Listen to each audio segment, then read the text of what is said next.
তিন সিলিন্ডার বিশিষ্ট একটি ট্রাক্টরের স্টিয়ারিংয়ের সিল ড্যামেজ হয়ে যায়, সেখান থেকে নিয়মিত পাওয়ার অয়েল লিক করতেছিল। তাই এর সিলিন্ডার বের করে এর ভেতরে ছোট ছোট সিলগুলির পরিবর্তে নতুন সিল সংযোজন করা হবে ইনশাল্লাহ। তাহলে চলুন শুরু থেকে শেষ পর্যন্ত সংক্ষেপে সেই প্রসেসটি আপনাদের দেখিয়ে নিয়ে আসি।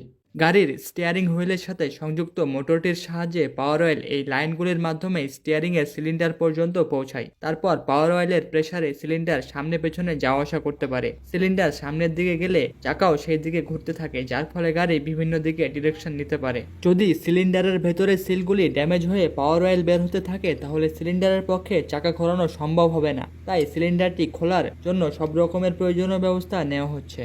এর দুই প্রান্তের মধ্যে চাকার সাইডে নাটবল্ট সিস্টেম আর ইঞ্জিনের সাইডে লক আর পিন সিস্টেম। তাই সেই দিকটা সহজে খোলা গেলেও চাকার দিকের সাইড খুলতে মোটামুটি বেগ পেতে হচ্ছে।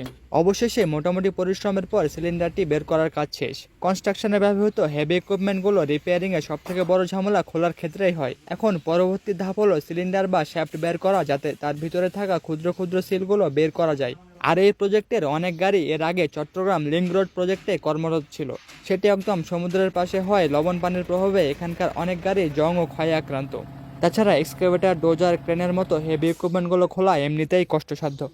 এখন কাজ মোটামুটি শেষের পথে।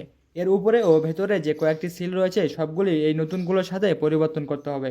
যেহেতু সিলের সাইজ একদম ছোট, তাই সেগুলো ভেতরে ফিটিং করতে একটু সমস্যা হতে পারে। সব শেষ হলে যেভাবে খোলা হয়েছে পুনরায় সেভাবে ফিটিং করে গাড়ির সাথে অ্যাটাচ করে দিতে হবে। একইভাবে উভয় দিকের সিল পরিবর্তন করা হবে। সিল পরিবর্তন হতে হতে কনস্ট্রাকশন সাইটে কী ধরনের কাজের সুযোগ থাকে সেগুলো একটু আলোচনা করে নেই।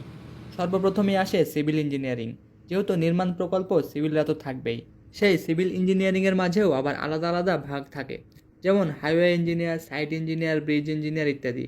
কনস্ট্রাকশনে যারা হাইওয়ে সেকশনে থাকে তারা ওই হাইওয়ে ইঞ্জিনিয়ারের মাঝে থাকে। আবার রাস্তা নির্মাণের মাঝে ব্রিজ কালভার্ট নির্মাণেরও কাজ থাকে, যেগুলোয় যে সকল সিভিল ইঞ্জিনিয়াররা থাকে তাদের স্ট্রাকচার ইঞ্জিনিয়ার বা ব্রিজ ইঞ্জিনিয়ার বলা হয়। এর সাথে জিওটেক ইঞ্জিনিয়াররাও থাকে মাটির বিভিন্ন রকমের রিডিং নেওয়ার জন্য। এগুলোর সাথে সার্ভেয়ার তো বাধ্যতামূলক, কারণ মাপজোক ছাড়া তো নির্মাণ সম্ভব নয়। আরেক ভাগে থাকে মেকানিক্যাল ডিপার্টমেন্ট। সিভিলরা গাড়ি ব্যবহার করবে আর আমরা সেগুলো মেনটেন্যান্স, রিপেয়ার, ম্যানেজমেন্ট ইত্যাদির সাথে জড়িত থাকবো। যার সাথে welder, dental, latheman, tyreman, helper, mechanic, store সহ গাড়ির সকল অপারেটর তো থাকছেই। আর হয়তো এটাও বুঝতে আপনাদের বাকি নাই যে ভিডিও 3 মিনিট বানানোর উদ্দেশ্যে আলু ফুলকপি মিশিয়ে সবজি বৃদ্ধি করছি, তাই আবার কাজের মধ্যে এসে তাড়াতাড়ি শেষ করি। সিভিল ইঞ্জিনিয়ার, মেকানিক্যাল ইঞ্জিনিয়ার বা অটোমোবাইল যেই সেক্টরেই বলুন না কেন, ইনশাল্লাহ এমন এমন ফ্যাক্ট, কনস্ট্রাকশন প্রজেক্টের কাজের ধরন ইত্যাদি শেয়ার করতে থাকবো, যা জানার জন্য like, comment, share, follow, subscribe যা কিছু আছে কোনোটাই মিস করবেন না। হয়তো দেখা হবে একটু পরে ইনশাল্লাহ।